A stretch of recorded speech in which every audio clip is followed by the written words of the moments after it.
Before I get started with this video, shout out to Craig for sending me this article. Now I want y'all to pay attention to not only the title of the article, but the subheadline as well. It says U.S. police and public officials donated to Kyle Rittenhouse, data breach reveals. That's not surprising. Officers and officials also donated to fundraisers for far-right activists and fellow officers accused of shooting Black Americans. That also is very not surprising, especially since when two come to mind.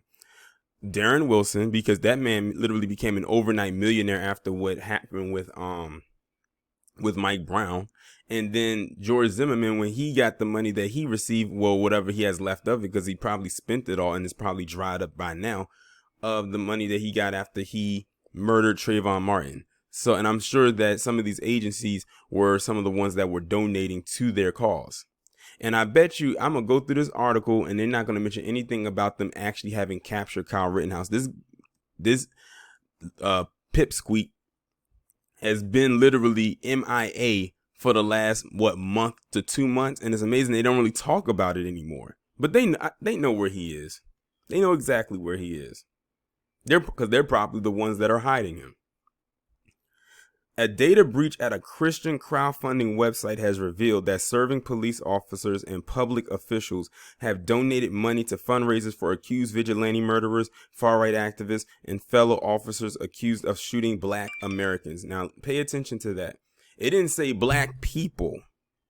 It said Black Americans. Remember, words matter.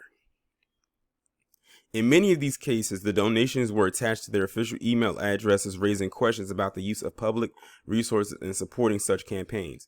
The breach, shared with journalists by Transparency Group distributed Denial of Secrets, revealed the details of some donors who had previously attempted to conceal their identities using GiveSendGo anonymity feature. But whose identifying details the website preserved? The beneficiaries of donations from public officials include Kyle Rittenhouse, who stands accused of murdering two left-wing protesters in Kenosha, Wisconsin last August. Rittenhouse traveled with weapons from neighboring Illinois to, by his own account, offer armed protection to businesses during protests over the police shooting of Jacob Blake. Rittenhouse, who became a cause of celebrity across conservative media throughout the late 2020 and was even supported by then 45, held a fundraiser on GiveSendGo billed as a contribution to his legal defense. According to data from the site, he raised $586,940 between August 27th last year and January 7th this year, which ironically was the day after the invasion at the Capitol. He literally gained almost over $500,000. Y'all, just putting that out there. But this is who they support. This is the fabric right here of America in a nutshell. Among the donors were several associated with email addresses traceable to police and other public officials.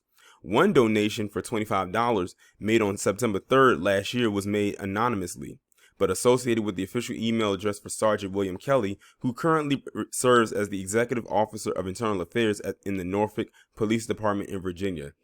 Virginia. Again, no surprise there. That donation also carried a comment reading, "God bless. Thank you for your courage. Keep your head up. You've done nothing wrong." The comment continued, "Every rank and file police officer supports you," and I bet you they do. "Don't be discouraged by actions of the political class of law enforcement leadership." Another Rittenhouse donor using an official email address was Craig Shepard, who public records show is a paramedic in Utah. This donor gave $10 to Rittenhouse on August 30th. Now listen to these positions that these people have. These are probably people that you might be around and you wouldn't even know. Donations also came to Rittenhouse associated with official email addresses for Keith Silvers, an employee of the city of Huntsville, Alabama, and another $100 was associated with the official address of Michael Crossley, an engineer at the Lawrence Livermore National Laboratory, a body which is charged with maintaining the U.S.'s nuclear weapons stockpile. Meanwhile, several Wisconsin police officers donated to a fundraiser to support Rustin Shesky, held for the Kenosha Police Department officers whose shooting of black man Jacob Blake led to the protest that drew Rittenhouse to the city, which, by the way, and I've already mentioned this in my live stream by the time this video goes up, he's back on the force.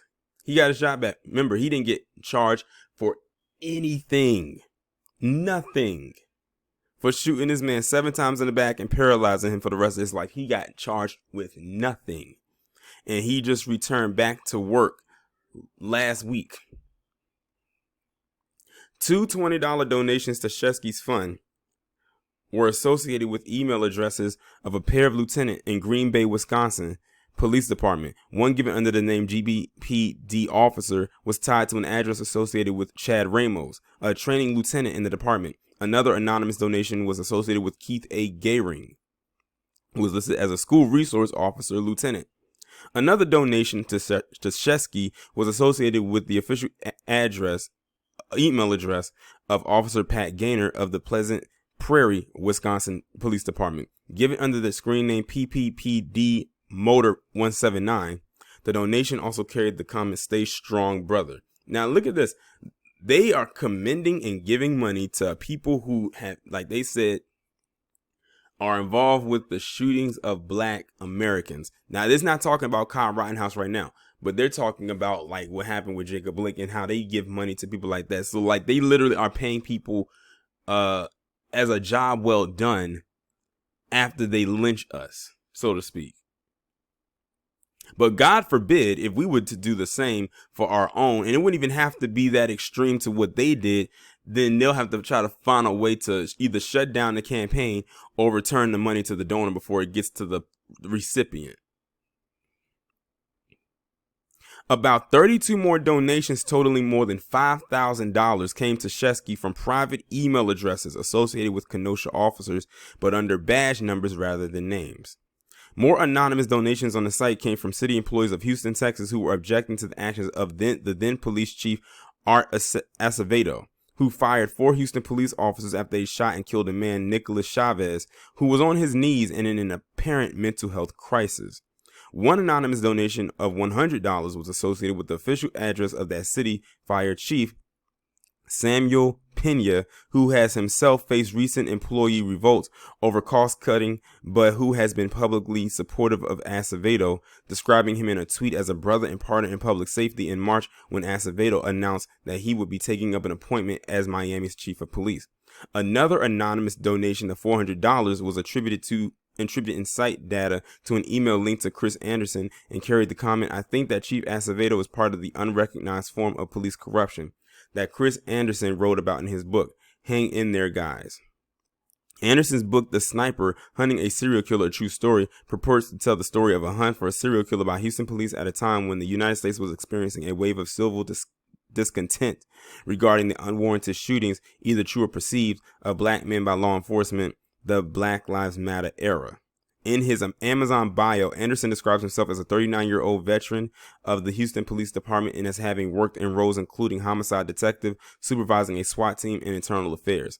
In an email, the Green Bay Police Chief Andrew Smith wrote of the donations that "we are looking into the matter," but added on Shesky's actions that his department does not take a position on other agencies' use of force. Linda Seaver, Director of Public Affairs at Lawrence Livermore National Laboratory, wrote in an email that Michael Crossley had made an honest mistake and had never intended to use his lab email on this matter. Oh, he shot his own self in the foot.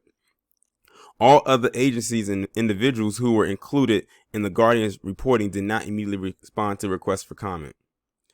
The Guardian previously reported on the use of the site for fundraising purposes for far-right groups like the Proud Boys, who have been banned from other crowdfunding platforms after violent incidents, including the alleged participation of members of the group in the attack of the United States Capitol building on January 6th. Well, there you have it. But the thing is, we didn't even really need this article to tell us that this was going on. Now, I do like that they actually put some names out there, and it's crazy because these people were trying to be anonymous and use these fake names, like, usernames or whatnot, and even then they were still able to find out the people's true identity. And even with their identity being exposed, I highly doubt anything's going to happen to them. I highly doubt it. They're going to continue to go on with life and still continue to be the racist POSs that they've always been. So this was like a 2-for-1. They first talked about how they were donating money to Kyle Rittenhouse, and they said between August and January, he gained almost $600,000 in donations. Remember, what was his name? Kyle Schroeder? I think that's his name. The actor from Silver Spoons gave him that large donation. And mind you, this was Kyle Rittenhouse, who killed and almost killed 3 white guys, not 3 black guys, but he killed 2 and severely injured another white guy. And they still supported him. Why? Because of the type of event in which he was at, because Palm Color doesn't like BLM for their own reasons, like I said, that are different from ours. And 2, because he masquerades himself as a quote-unquote patriot. You looked at his Facebook page, he said he wants to be a cop, and you know Palm Color loves the boys in blue, particularly the ones that are palm colored. And then the second part of this article talks about how officers and officials, like I said in the sub headline, donated to these cops who murdered or almost murdered, in the case of Jacob Blake, black Americans. So while they have 2 different things, they have one major thing in common. They love to donate to trash people. They will spend hard-earned money on trash individuals. I think it's safe to say that Kyle Rittenhouse and those pigs that murder black people and get away with it are all trash. And just like I thought in this article, nowhere does it mention about the whereabouts of Kyle Rittenhouse. I'm telling you, they know where he is. There's no way he could just slip out the back door as a person as a high profile as he is and no one knows where he's at. Mind you, he's been quote unquote missing since like December. And here we are almost like literally at the latter part of April.